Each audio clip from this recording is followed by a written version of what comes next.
Hello दोस्तों, स्वागत है आप सबका जीएस विथ लेंस पर। यह चैनल आपका स्टडी पार्टनर है जहां हम बोरिंग टॉपिक्स को एंगेजिंग बनाएंगे और कॉम्प्लेक्स कॉन्सेप्ट्स को सिंप्लीफाई करने की कोशिश करेंगे। अभी हम लोग एम लक्ष्मीकांत सर की इंडियन पॉलिटी की किताब से पार्लियामेंट वाला चैप्टर पढ़ रहे हैं और पिछले वीडियो में हम लोगों ने बात की थी सेशंस ऑफ पार्लियामेंट के बारे में। आज के इस वीडियो में हम कवर करेंगे डिवाइसेज ऑफ पार्लियामेंट्री प्रोसीडिंग्स। तो देखिए, डिवाइसेज ऑफ पार्लियामेंट्री प्रोसीडिंग्स का मतलब होता है वो तरीका या टूल्स जिन्हें पार्लियामेंट के मेंबर्स इस्तेमाल करते हैं ताकि वो अपने ड्यूटीज निभा सके, जैसे कि सरकार से सवाल करना, इशूज उठाना या किसी बिल पर चर्चा करना। आज के इस वीडियो में हम इसको डिटेल में कवर करने वाले हैं। तो चलिए शुरू करते हैं आज का सेशन। तो यहाँ पे सबसे पहले बात करते हैं क्वेश्चन आवर के बारे में। तो देखिए, जब पार्लियामेंट का सेशन चालू होता है लोकसभा या राज्यसभा में, तो पहला काम जो किया जाता है हर दिन वो होता है क्वेश्चन आवर। ये टाइम होता है सुबह 11 बजे से लेकर 12 बजे तक। इस एक घंटे में मेंबर्स ऑफ पार्लियामेंट यानी कि एमपी सरकार से सवाल पूछते हैं। ये सवाल किसी भी टॉपिक पे हो सकते हैं, जैसे कि एक स्कीम सही से चल रही है या नहीं, बजट का पैसा कहाँ गया, एक प्रोजेक्ट डिले क्यों हो गया, या कोई इशू जो पब्लिक इंटरेस्ट का हो। तो सिंपल शब्दों में क्वेश्चन आवर एक जरिया है जिससे एमपीज गवर्नमेंट से जवाब मांग सकते हैं। ये क्वेश्चंस 3 टाइप्स का हो सकता है, स्टार्ट क्वेश्चन, अनस्टार्ट क्वेश्चन और शॉर्ट नोटिस क्वेश्चन। तो चलिए इनके बारे में थोड़ा समझते हैं। सबसे पहले बात करते हैं स्टार्ट क्वेश्चन के बारे में। तो देखिए, these questions are answered orally and supplementary questions is allowed here. इसका मतलब इस क्वेश्चंस का जवाब दिया जाता है ओरली हाउस के अंदर। प्लस अगर एमपी को लगता है कि जवाब अधूरा है या कुछ और पूछना है तो वो सप्लीमेंट्री क्वेश्चन भी पूछ सकते हैं। इसे स्टार्ट क्वेश्चन कहा जाता है क्योंकि इसके आगे एक स्टार लगता है। ये ज़्यादा इंटरेस्टिंग और डायनामिक होते हैं क्योंकि रियल टाइम क्वेश्चनिंग होती है। नेक्स्ट है unstarred questions and here written answer is available. तो देखिए, इसके आंसर के लिए मिनिस्टर सिर्फ रिटन रिप्लाई भेजते हैं। इसमें ओरल जवाब या सप्लीमेंट्री क्वेश्चन अलाउड नहीं होते। लेकिन इसका एडवांटेज ये है कि ज़्यादा डिटेल्ड इन्फॉर्मेशन मिल सकती है राइटिंग में। नेक्स्ट है short notice question. It is asked by giving a notice of less than 10 days and it is answered orally. तो देखिए, ये एक ऐसा सवाल होता है जो किसी अर्जेंट मैटर पर पूछा जाता है बिना पूरी नोटिस पीरियड दिए। नॉर्मली पार्लियामेंट में किसी भी सवाल को पूछने के लिए 10 दिन का नोटिस देना पड़ता है, लेकिन अगर कोई इशू बहुत अर्जेंट हो तो member of parliament less than 10 दिन के नोटिस पर भी सवाल पूछ सकता है। इस प्रकार के सवाल का जवाब ओरल होता है, यानी मिनिस्टर जुबानी जवाब देता है। ओरल जवाब के बाद एमपी सप्लीमेंट्री क्वेश्चंस भी पूछ सकते हैं जिससे इशू पर और क्लैरिटी मिलती है। जैसे अगर किसी जगह फ्लड आ गया हो और तुरंत एक्शन लेना हो तो एमपी शॉर्ट नोटिस क्वेश्चन के जरिए सरकार से जवाब मांग सकती है कि अब तक क्या स्टेप्स लिए गए हैं। नेक्स्ट पॉइंट है questions can be asked to ministers और प्राइवेट मेंबर्स। तो देखिए, मोस्टली एमपीज मिनिस्टर्स को ही क्वेश्चंस पूछते हैं, जैसे कि finance minister, education minister, etc.. लेकिन एक इम्पोर्टेंट बात यह है कि प्राइवेट मेंबर्स को भी क्वेश्चंस पूछे जा सकते हैं, लेकिन उसके लिए प्राइवेट मेंबर्स डे होता है। प्राइवेट मेंबर का मतलब होता है एमपीज जो मिनिस्टर नहीं है। तो देखिए, पार्लियामेंट में क्वेश्चन आवर बहुत ज़्यादा इंपॉर्टेंट होता है क्योंकि इससे एमपीज अपने कॉन्स्टिट्यूएंसीज के लोगों के इशूज को उठाते हैं, गवर्नमेंट ट्रांसपेरेंसी और अकाउंटेबिलिटी बढ़ती है और पब्लिक इशूज स्पॉटलाइट में आते हैं। अब हम बात करने वाले हैं जीरो आवर के बारे में। तो देखिए, it is not mentioned in the rules of procedure. It is started in 1962 and it follows question hour and it is use to raise matters without prior notice. यानी कि जीरो आवर एक ऐसा time होता है parliament में जो officially किसी rule book में नहीं लिखा है। इसका कोई मेंशन रूल्स ऑफ प्रोसीज्योर में नहीं मिलता, लेकिन फिर भी ये हर सेशन का एक इम्पोर्टेंट पार्ट बन चुका है। इसकी शुरुआत 1962 में हुई थी और तब से लेकर आज तक एमपीज इस टाइम का यूज करते हैं टू रेज अर्जेंट इशूज। जैसे ही क्वेश्चन आवर ख़त्म होता है तुरंत उसके बाद जीरो आवर स्टार्ट होता है। इसका कोई फिक्स ड्यूरेशन नहीं होता, लेकिन जनरली ये 12 बजे से लेकर 1 बजे तक चलता है। इस टाइम में मेंबर्स ऑफ पार्लियामेंट किसी भी पब्लिक मैटर को रेज कर सकते हैं बिना किसी पहले से नोटिस दिए। यानी अगर किसी एमपी के पास कोई अर्जेंट इशू है जो वो तुरंत उठाना चाहता है, जैसे किसी एरिया में नेचुरल डिजास्टर या करप्शन का मामला, तो वो 0 आवर में उसे हाउस के सामने रख सकते हैं। स्पीकर या चेयरमैन की परमिशन से एमपीज को बोलने का मौका मिलता है। इसलिए 0 आवर को पीपल्स पल्स का रिफ्लेक्शन भी कहा जाता है, क्योंकि यहाँ लोगों के रियल टाइम इशूज उठते हैं बिना किसी पेपर वर्क के डिले के। तो दोस्तों इस स्लाइड में हमने क्वेश्चन आवर और 0 आवर को डिटेल में समझ लिया। तो चलिए अब चलते हैं नेक्स्ट स्लाइड पे। तो दोस्तों इस स्लाइड में हम बात करने वाले हैं मोशन के बारे में। तो चलिए समझते हैं मोशन क्या होता है। तो a motion is a formal proposal by a member to discuss और decide on a matter and once adopted it becomes a resolution. यानी कि मोशन बेसिकली एक फॉर्मल प्रपोजल होता है जो किसी एमपी यानी मेंबर ऑफ पार्लियामेंट के द्वारा दिया जाता है। इस प्रपोजल का मकसद होता है कि पार्लियामेंट किसी इशू पे डिस्कशन करे या डिसीजन ले। ये इशू कुछ भी हो सकता है, किसी बिल का सपोर्ट या ओपोजिशन, गवर्नमेंट के काम का इवैल्यूएशन या फिर कोई नेशनल इंपॉर्टेंस का मुद्दा। यहाँ पे दोस्तों एक इम्पोर्टेंट बात यह है, जब एक मोशन को हाउस एक्सेप्ट कर लेता है यानी सब मेंबर्स उसे पास कर देते हैं, तब वो रेजोल्यूशन बन जाता है। So we can say motion is the starting point और रेजोल्यूशन उसका फाइनल फॉर्म होता है। यहाँ पे दोस्तों ये फ्लो चार्ट आपको समझने में मदद करेगा एक मोशन रेजोल्यूशन में कैसे कन्वर्ट होता है। तो देखिए, पहले मोशन पार्लियामेंट में इंट्रोड्यूस किया जाता है, फिर उस पर डिबेट या डिस्कशन होता है। यहाँ पे एमपीज अपने अपने व्यूज रखते हैं, कुछ सपोर्ट करते हैं, कुछ ओपोज। डिस्कशन के बाद आता है वोटिंग का स्टेज। जब मेंबर्स उस मोशन के फेवर या अगेंस्ट में वोट करते हैं तब डिसाइड होता है कि मोशन पास होगा या नहीं। अगर मेजोरिटी मेंबर्स मोशन के फेवर में वोट करते हैं तो वो रेजोल्यूशन बन जाता है, यानी पार्लियामेंट का ऑफिशियल डिसीजन।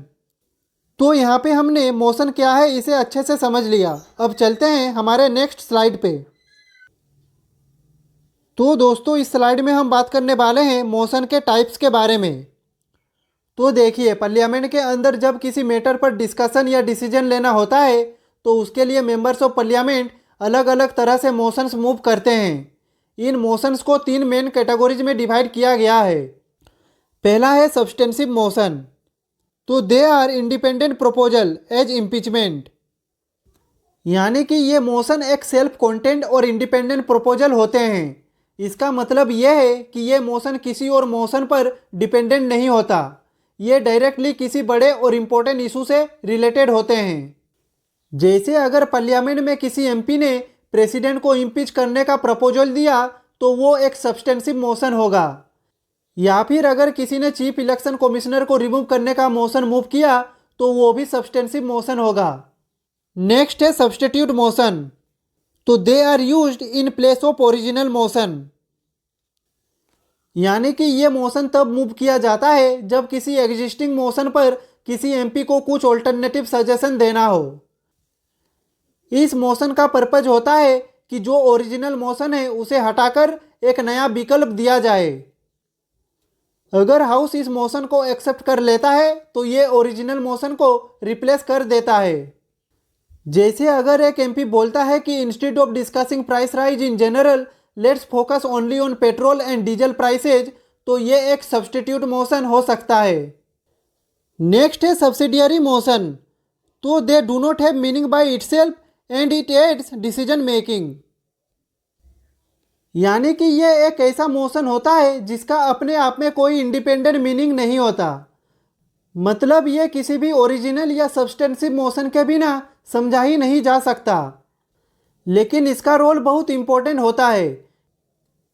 ये मेन मोशन को सपोर्ट करता है, मॉडिफाई करता है या उसके डिसीजन मेकिंग प्रोसेस को ऐड करता है। इस कैटेगरी के 3 सब टाइप्स होते हैं। पहला है एंसिलरी मोशन। तो एंसिलरी मोशन हाउस के रेगुलर बिजनेस के लिए होता है, जैसे कि किसी बिल को इंट्रोड्यूस करने से पहले या किसी डिस्कशन का ऑर्डर डिसाइड करना। नेक्स्ट है सुपरसीडिंग मोशन। तो इस मोशन का पर्पज होता है कि जब कोई मोशन ऑलरेडी अंडर डिस्कशन है तो उसे हटाकर किसी नए मुद्दे पर बात शुरू की जाए। जैसे अगर किसी टॉपिक पर डिबेट चल रही है लेकिन एक एमपी कहता है कि अब किसी और इम्पोर्टेंट मैटर पे तुरंत बात करनी चाहिए तो सुपरसीडिंग मोशन मूव किया जाता है। नेक्स्ट है अमेंडमेंट मोशन। तो ये मोशन किसी ओरिजिनल मोशन को मॉडिफाई करने के लिए होता है। इसमें एमपी सजेस्ट करता है कि मोशन का कोई पार्ट बदला जाए, कुछ शब्द हटाए जाए या नए शब्द ऐड किए जाए। जैसे अगर किसी मोशन में लिखा है the house condemns the act और किसी एमपी ने कहा कि कंडेम्स की जगह डीपली रिग्रेट्स लिखा जाए तो ये एक अमेंडमेंट मोशन होगा। तो दोस्तों मोशंस पार्लियामेंट के डिसीजन मेकिंग टूल्स होते हैं और उनके टाइप्स जैसे कि सब्सटेंसिव, सब्स्टिट्यूट और सब्सिडियरी मोशंस एंश्योर करते हैं कि हर इशू को सही तरीके से रेज, मॉडिफाई और फाइनलाइज किया जा सके। तो चलिए अब चलते हैं हमारे नेक्स्ट स्लाइड पे। तो देखिए वैसे तो मोशंस मेनली 3 कैटेगरीज में डिवाइड होती है, सब्सटेंसिव, सब्स्टिट्यूट और सब्सिडियरी। लेकिन इनके अलावा भी कुछ स्पेशल टाइप्स के मोशंस होते हैं जो स्पेसिफिक सिचुएशंस में यूज किए जाते हैं। तो चलिए अब एक एक करके इन्हीं स्पेशल मोशंस को समझने की कोशिश करते हैं। तो इस स्लाइड में हम सबसे पहले बात करने वाले हैं क्लोजर मोशन के बारे में। तो this motion ends debate to take vote. तो देखिए ये एक ऐसा पार्लियामेंट्री टूल है जिसका यूज तब किया जाता है जब हाउस में किसी इशू पर हो रही डिबेट को जल्दी खत्म करना होता है। इस मोशन को कोई भी मेंबर ऑफ पार्लियामेंट मूव कर सकता है और अगर हाउस उसे अप्रूव कर देता है तो उस इशू पर डिबेट तुरंत बंद कर दी जाती है। इसका मेन पर्पज होता है कि अननेसेसरी लंबी डिस्कशन को रोका जाए और डिसीजन जल्दी लिया जाए। क्लोजर मोशन की 4 अलग अलग टाइप्स होती है। पहला है सिंपल क्लोजर। तो जब किसी मेंबर को लगता है कि किसी इशू पर काफ़ी डिस्कशन हो चुका है तो वो ये मोशन मूव करता है। इस मोशन का मतलब होता है the matter having been sufficiently discussed be now put to vote, मतलब बस अब वोट करो। नेक्स्ट है क्लोजर बाय कंपार्टमेंट। तो इसका यूज तब होता है जब किसी बिल या रेजोल्यूशन में मल्टीपल पार्ट्स या क्लोजेस होते हैं। इन पार्ट्स को अलग अलग कंपार्टमेंट्स में डिवाइड कर दिया जाता है और डिबेट भी उन पार्ट्स पर सेपरेटली होती है। फिर हर पार्ट को एज ए होल वोट के लिए रखा जाता है। नेक्स्ट है कंगारू क्लोजर। तो देखिए ये थोड़ा सिलेक्टिव अप्रोच होता है। इसमें सिर्फ इंपॉर्टेंट क्लोजेस को ही डिस्कशन और वोटिंग के लिए लाया जाता है और जो बीच के लेस इंपॉर्टेंट क्लोजेस होते हैं उन्हें बिना डिस्कशन के ही मान लिया जाता है कि पास हो गए। नेक्स्ट है गुलेटिन क्लोजर। तो देखिए जब डिस्कशन का एलोटेड टाइम खत्म हो जाता है तो जो क्लोजेस अभी तक डिस्कस नहीं हुए होते उन्हें भी वोटिंग के लिए रख दिया जाता है साथ में। इसका मतलब है चाहे डिबेट हुई हो या नहीं, वोट अब सब पे होगा। तो ओवरऑल क्लोजर मोशन एक तरीके का टाइम मैनेजमेंट टूल है पार्लियामेंट के पास जिसका यूज डिबेट को कंट्रोल करने और टाइमली डिसीजन लेने के लिए होता है। नेक्स्ट है प्रिविलेज मोशन। तो this motion is used in case of breach of parliamentary privilege as misleading the house. तो देखिए ये एक ऐसा मोशन होता है जो तब लाया जाता है जब किसी मेंबर ऑफ पार्लियामेंट को लगता है कि किसी ने पार्लियामेंट के रूल्स या डिग्निटी का वायलेशन किया है। पार्लियामेंट के मेंबर्स और हाउस के कुछ स्पेशल राइट्स होते हैं, इन्हें हम पार्लियामेंट्री प्रिविलेजेस कहते हैं। जब ये मोशन मूव होता है तो स्पीकर या चेयरमैन डिसाइड करते हैं कि उसे एडमिट करना है या नहीं। अगर मोशन एडमिट हो जाता है तो मैटर प्रिविलेज कमेटी के पास जाता है जो इन्वेस्टिगेट करके रेकमेंड करती है कि क्या एक्शन लेना चाहिए। इस मोशन का मेन काम होता है पार्लियामेंट की रेस्पेक्ट और क्रेडिबिलिटी को प्रोटेक्ट करना ताकि हाउस का एनवायरनमेंट डिसिप्लिन और डिग्निफाइड बना रहे। तो दोस्तों इस स्लाइड में हमने क्लोजर मोशन और प्रिविलेज मोशन को अच्छे से समझ लिया। अब चलते हैं हमारे नेक्स्ट स्लाइड पे।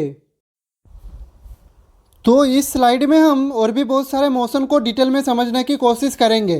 तो चलिए शुरू करते हैं।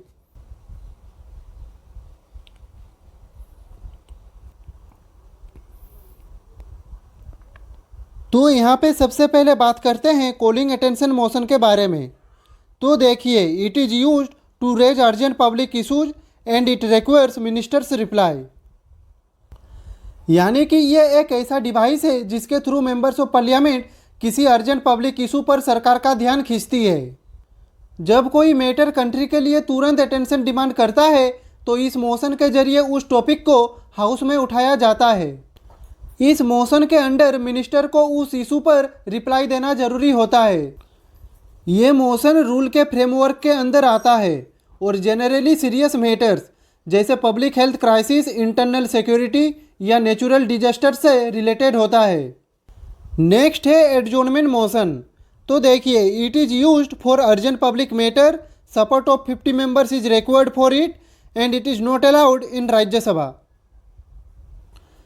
तो देखिए, ये भी एक स्ट्रॉन्ग पार्लियामेंट्री टूल है जिसका यूज तब होता है जब कोई बहुत ही अर्जेंट मैटर कंट्री के इंटरेस्ट में उठाना हो। इस मोशन का मकसद होता है पार्लियामेंट के नॉर्मल बिजनेस को एडजॉर्न करके तुरंत उस स्पेसिफिक इशू पर चर्चा करना। लेकिन इस मोशन को मूव करने के लिए कम से कम 50 मेंबर्स का सपोर्ट होना चाहिए। यहाँ पे एक इम्पोर्टेंट बात यह है कि ये मोशन सिर्फ लोकसभा में अलाउड है, राज्यसभा में इसकी इजाज़त नहीं होती। ये मोशन तब उठाया जाता है जब किसी इशू की अर्जेंसी इतनी ज़्यादा हो कि उस पर तुरंत डिस्कशन जरूरी हो जाए। तो चलिए अब चलते हैं नेक्स्ट मोशन पे।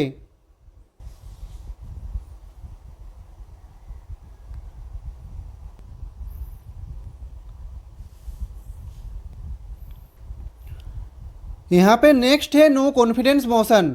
तो देखिए, according to article 75 council of ministers are collectively responsible to Lok Sabha and it needs support of 50 members. तो देखिए, ये मोशन डायरेक्टली गवर्नमेंट की लेजिटिमेसी को चैलेंज करता है। आर्टिकल 75 के अंडर काउंसिल ऑफ मिनिस्टर्स को लोकसभा के प्रति कलेक्टिवली रेस्पॉन्सिबल होना पड़ता है। अगर एमपीज को लगे कि उनका पीएम और उनकी काउंसिल अब लोकसभा के कॉन्फिडेंस के लायक नहीं है तो वो नो कॉन्फिडेंस मोशन इंट्रोड्यूस कर सकते हैं। इस मोशन को इंट्रोड्यूस करने के लिए भी कम से कम 50 मेंबर्स का सपोर्ट होना चाहिए। अगर ये मोशन पास हो जाता है तो पूरी सरकार को रिजाइन करना पड़ता है। ये डेमोक्रेटिक प्रोसेस का एक स्ट्रॉन्ग एग्जाम्पल है जिसमें गवर्नमेंट को अकाउंटेबिलिटी का सामना करना पड़ता है। नेक्स्ट है कॉन्फिडेंस मोशन। तो it is moved by government to prove majority. तो देखिए, ये एक ऐसी सिचुएशन होती है जब सरकार खुद हाउस में अपनी मेजोरिटी प्रूव करने के लिए मोशन मूव करती है। इसका पर्पज होता है ये दिखाना कि उनके पास अभी भी लोकसभा का भरोसा है। ये तब होता है जब पॉलिटिकल इंस्टेबिलिटी हो या ओपोजिशन उनकी लेजिटिमेसी को चैलेंज करे। यहाँ पे अगर मेजोरिटी प्रूव नहीं होती तो सरकार को रिजाइन करना पड़ता है। इससे डेमोक्रेसी में अकाउंटेबिलिटी का एक स्ट्रॉन्ग सिस्टम बन जाता है। तो चलिए अब चलते हैं नेक्स्ट मोशन पे।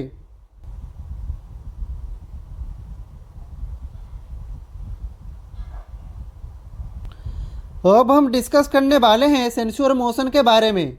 तो देखिए, it is moved against specific policies और एक्शंस ऑफ ए मिनिस्टर और गवर्नमेंट। तो देखिए, ये एक ऐसा टूल है जो किसी स्पेसिफिक पॉलिसी या एक्शन के खिलाफ होता है, या तो एक मिनिस्टर के अगेंस्ट या पूरी सरकार के।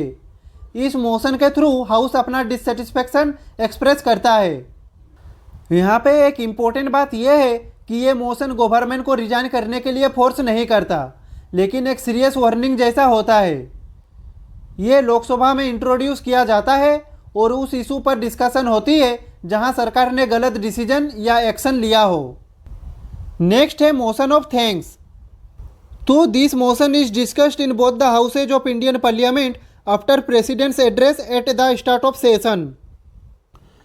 तो हमारे देश में जब साल का पहला सेशन शुरू होता है तो प्रेसिडेंट दोनों हाउसेज को एड्रेस करते हैं और सरकार की पॉलिसीज, प्लान्स और फ्यूचर एजेंडा के बारे में बताते हैं। इसके बाद पार्लियामेंट में मोशन ऑफ थैंक्स मूव किया जाता है। जब ये मोशन पास हो जाता है तो इसका मतलब होता है कि पार्लियामेंट ने प्रेसिडेंट के एड्रेस को एक्सेप्ट कर लिया है। लेकिन अगर ये रिजेक्ट हो जाए तो उससे गवर्नमेंट के ऊपर कॉन्फिडेंस का सवाल उठ सकता है, जो एक सीरियस इशू होता है। तो चलिए अब चलते हैं नेक्स्ट मोशन पे।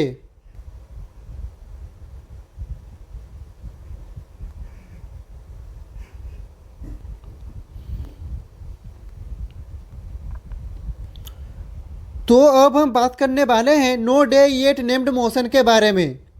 तो देखिए, it is accepted by speaker and here the date is not fixed. यानी कि यह एक ऐसा मोशन होता है जो पार्लियामेंट में नोटिस के थ्रू दिया जाता है, लेकिन उसके डिस्कशन के लिए कोई स्पेसिफिक डेट पहले से फिक्स नहीं होती। इसका मतलब यह है कि मोशन तो दिया गया है, लेकिन उसको कब डिस्कस किया जाएगा ये स्पीकर या चेयरमैन डिसाइड करते हैं बाद में, जब उन्हें लगे कि सुइटेबल टाइम है। ये मोशन इंपॉर्टेंट इशूज पे हो सकते हैं और जब टाइम मिलता है तब उनको डिस्कस किया जाता है, लेकिन तब तक उनकी कोई फिक्स डेट नहीं होती और इसीलिए इसे no day yet named motion कहा जाता है। अब हम बात करेंगे डायलेटोरी मोशन के बारे में। तो it is use to delay the debate on a bill और मोशन। तो देखिए, ये एक ऐसा पार्लियामेंट्री टूल है जिसका यूज डिस्कशन या डिसीजन को डिले करने के लिए किया जाता है। जब किसी मेंबर को लगता है कि किसी बिल या मोशन पर तुरंत डिस्कशन या वोटिंग ना हो तो वो एक डायलेटोरी मोशन मूव कर सकता है। अगर हाउस इस मोशन को एक्सेप्ट कर लेता है तो ओरिजिनल डिस्कशन रुक जाता है या पोस्टपोन हो जाता है। यहाँ पे दोस्तों एक इम्पोर्टेंट बात यह है कि स्पीकर डिसाइड करते हैं कि मोशन जेन्युइन है या सिर्फ टाइम वेस्ट करने के लिए लाया गया है। तो दोस्तों अभी तक हमने हर एक मोशन को डिटेल में देख लिया, तो चलिए अब चलते हैं नेक्स्ट स्लाइड पे। तो दोस्तों इस स्लाइड में हम सबसे पहले बात करने वाले हैं पॉइंट ऑफ ऑर्डर के बारे में। तो देखिए, it is raised when proceedings don't follow rules. यानी कि यह एक ऐसी सिचुएशन होती है जब कोई मेंबर ऑफ पार्लियामेंट रेज करता है कि हाउस की प्रोसीडिंग्स रूल्स के अकॉर्डिंग नहीं चल रही है। जब भी लगता है कि किसी रूल का वायलेशन हो रहा है तब तुरंत पॉइंट ऑफ ऑर्डर उठाया जा सकता है। इसका फोकस होता है सिर्फ रूल्स एंड प्रोसीजर्स पर, ना कि किसी पर्सनल या पॉलिटिकल मैटर पर। स्पीकर या चेयरमैन डिसाइड करते हैं कि पॉइंट ऑफ ऑर्डर वैलिड है या नहीं। नेक्स्ट है हाफ एन आवर डिस्कशन। तो it is for clarification on facts already discussed. तो देखिए, इसका यूज तब होता है जब किसी पहले से डिस्कस की गई टॉपिक पर कुछ इंपॉर्टेंट क्लेरिफिकेशन चाहिए होता है। अगर किसी मेंबर को लगता है कि किसी रिप्लाई में कुछ फैक्ट्स क्लियर नहीं है तो वो इस डिस्कशन को इनिशिएट कर सकते हैं। जैसे नाम से क्लियर है, ये डिस्कशन 30 मिनट्स तक चलता है और मेनली क्लैरिटी और ट्रांसपेरेंसी के लिए होता है। नेक्स्ट है शॉर्ट ड्यूरेशन डिस्कशन। तो it is for urgent matters and here no formal motion और वोटिंग। तो देखिए, ये तब होता है जब कोई अर्जेंट पब्लिक मैटर उठाना हो लेकिन बिना किसी फॉर्मल मोशन के। इस डिस्कशन में ना कोई वोटिंग होती है ना सरकार को रिजाइन करना पड़ता है, बस एक इम्पोर्टेंट इशू पर सीरियस डिबेट होती है। स्पीकर या चेयरमैन की परमिशन से ये डिस्कशन फिक्स किया जाता है और इसकी ड्यूरेशन लगभग 2 घंटे की होती है। नेक्स्ट है स्पेशल मेंशन। तो देखिए, it is used when the issues cannot be raised via other devices such as question hour, half an hour discussion, short duration discussion और under adjournment motion, calling attention notice और under any rule of the house. यानी कि इसका use तब होता है जब किसी मेंबर को कोई ऐसा इशू उठाना हो जो किसी और पार्लियामेंट्री डिवाइस के थ्रू रेज नहीं किया जा सकता। ये एक तरह से पब्लिक इंपॉर्टेंस का शॉर्ट बट सीरियस मेंशन होता है। In Lok Sabha it is in rule 377 while in Rajya Sabha it is called special mention. यानी कि लोकसभा में ये रूल 377 के अंडर होता है, जबकि राज्यसभा में इसे स्पेशल मेंशन ही कहा जाता है। इसका मकसद होता है कि सरकार को किसी छोटी लेकिन ज़रूरी बात का अटेंशन दिया जाए। तो चलिए अब चलते हैं नेक्स्ट स्लाइड पे। तो दोस्तों इस स्लाइड में हम रेजोल्यूशन को डिटेल में कवर करने वाले हैं, तो चलिए शुरू करते हैं।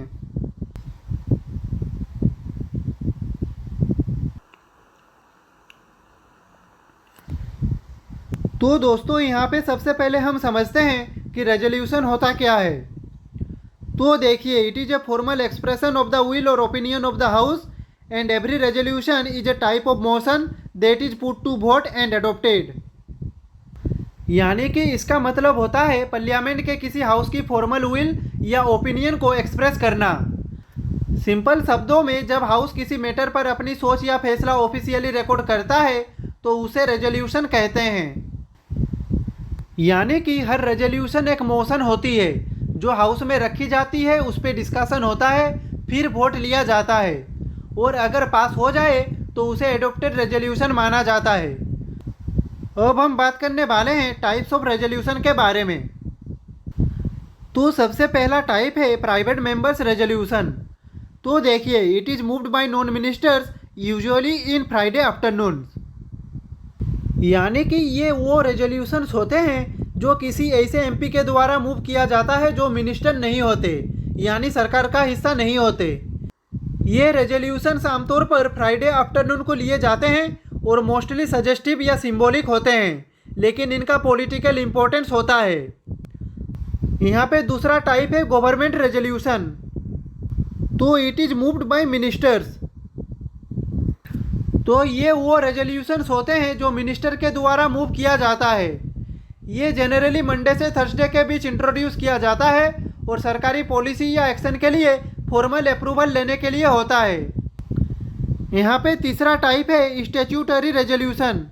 तो it is moved under constitution और एक्ट ऑफ द पार्लियामेंट। यानी कि ये किसी एग्जिस्टिंग लॉ या कॉन्स्टिट्यूशनल प्रोविजन के बेस पर होता है। जब किसी लॉ के अंडर पार्लियामेंट से स्पेसिफिक अप्रूवल लेना जरूरी होता है तब इस रेजोल्यूशन को मूव किया जाता है, जैसे प्रेसिडेंट रूल को हटाना या किसी एक्ट के रूल्स को अप्रूव करना। तो चलिए अब चलते हैं नेक्स्ट पॉइंट पे।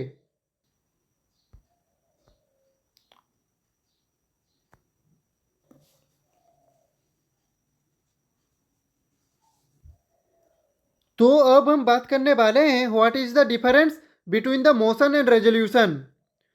तो देखिए, all resolutions are motion but not all motions are resolution and resolutions are always voted upon while not all motions require voting. तो देखिए, हर रेजोल्यूशन एक मोशन होती है क्योंकि वो भी एक प्रपोजल होती है जिसे हाउस के सामने रखा जाता है। लेकिन हर मोशन रेजोल्यूशन नहीं होती। मोशन एक ब्रॉडर टर्म है जो सिर्फ डिस्कशन के लिए भी हो सकती है, जैसे एडजॉर्नमेंट मोशन या कॉलिंग अटेंशन मोशन। यहाँ पे दूसरी इंपॉर्टेंट बात यह है कि रेजोल्यूशंस पर हमेशा वोटिंग होती है, जबकि मोशंस पर वोटिंग जरूरी नहीं होती। कुछ मोशन सिर्फ डिबेट या डिस्कशन के लिए भी हो सकते हैं। तो दोस्तों, इस स्लाइड में हमने रेजोल्यूशन को डिटेल में कवर कर लिया। अब चलते हैं नेक्स्ट स्लाइड पे। तो दोस्तों, इस स्लाइड में हम बात करने वाले हैं यूथ पार्लियामेंट के बारे में। तो देखिए, it was started on the recommendation of fourth all India whips conference. तो हमारे देश में यूथ पार्लियामेंट एक एजुकेशनल और अवेयरनेस बेस्ड इनिशिएटिव है। इसका एम है स्टूडेंट्स और यंग जनरेशन को डेमोक्रेटिक फंक्शनिंग और पार्लियामेंट्री प्रोसेसेस के प्रति अवेयर बनाना। ये initiative fourth all India whips conference के रिकमेंडेशन पर शुरू किया गया था। तो चलिए दोस्तों, अब हम यूथ पार्लियामेंट के ऑब्जेक्टिव्स को समझते हैं। तो इसका पहला ऑब्जेक्टिव है टू टीच पार्लियामेंट्री प्रैक्टिसेज। तो इसका सबसे पहला और कोर ऑब्जेक्टिव है स्टूडेंट्स को पार्लियामेंट्री प्रैक्टिसेज और प्रोसीजर्स के बारे में सिखाना। इसके थ्रू उन्हें यह समझने का मौका मिलता है कि पार्लियामेंट कैसे काम करती है, स्पीकर का रोल क्या होता है, मेंबर्स किस तरह डिबेट करते हैं, बिल्स कैसे इंट्रोड्यूस और पास किए जाते हैं और ओपोजिशन का क्या फंक्शन होता है। ये पॉलिटिकल एक्सपोजर उनकी पॉलिटिकल अवेयरनेस बढ़ाता है और डेमोक्रेटिक इंस्टीट्यूशंस के लिए रिस्पेक्ट डेवलप करता है। इसका नेक्स्ट ऑब्जेक्टिव है to instil discipline and tolerance. यानी कि यूथ पार्लियामेंट स्टूडेंट्स में डिसिप्लिन और टॉलरेंस जैसे कोर वैल्यूज को प्रमोट करता है। जब स्टूडेंट्स एक स्ट्रक्चर्ड फॉर्मेट में अपना पॉइंट ऑफ व्यू रखते हैं और दूसरों की बात को पेशेंटली सुनते हैं तो उनमें रेस्पेक्ट, पेशेंस और डिसएग्रीमेंट को हैंडल करने का स्किल डेवलप होता है। इसका नेक्स्ट ऑब्जेक्टिव है टू प्रमोट डेमोक्रेटिक वैल्यूज। यानी कि इस इनिशिएटिव का एक मेजर एम है डेमोक्रेटिक वैल्यूज जैसे equality, freedom of speech, justice और एक्टिव सिटीजनशिप को प्रमोट करना। यूथ पार्लियामेंट से स्टूडेंट समझते हैं कि डेमोक्रेसी सिर्फ वोट देने तक लिमिटेड नहीं है, बल्कि ये एक माइंडसेट है जिसमें हर सिटीजन का रोल होता है। इस प्रोसेस के जरिए उनमें सोशल अवेयरनेस बढ़ती है और वो एक रेस्पॉन्सिबल और इन्फॉर्म सिटीजन बनने के लिए तैयार होते हैं। एक इम्पोर्टेंट बात दोस्तों, अगर आपको पीडीएफ से रिलेटेड कुछ भी जानकारी चाहिए तो आप डिस्क्रिप्शन में जा सकते हैं। तो यहाँ पे हम लोगों का डिवाइसेज ऑफ पार्लियामेंट्री प्रोसीडिंग्स वाला टॉपिक खत्म होता है। आज का सेशन आपको कैसा लगा आप कमेंट में ज़रूर बताएं। तो आज के लिए बस इतना ही। अगर आपका इस टॉपिक से रिलेटेड कुछ भी डाउट हो तो आप कमेंट बॉक्स में पूछ सकते हैं। और अगर आपको ये वीडियो पसंद आई हो तो लाइक करें, कमेंट करें, शेयर करें और ऐसे ही वीडियो देखने के लिए चैनल को सब्सक्राइब करें। मिलते हैं नेक्स्ट वीडियो में, तब तक के लिए खुश रहिए, स्वस्थ रहिए। जय हिंद, वंदे मातरम।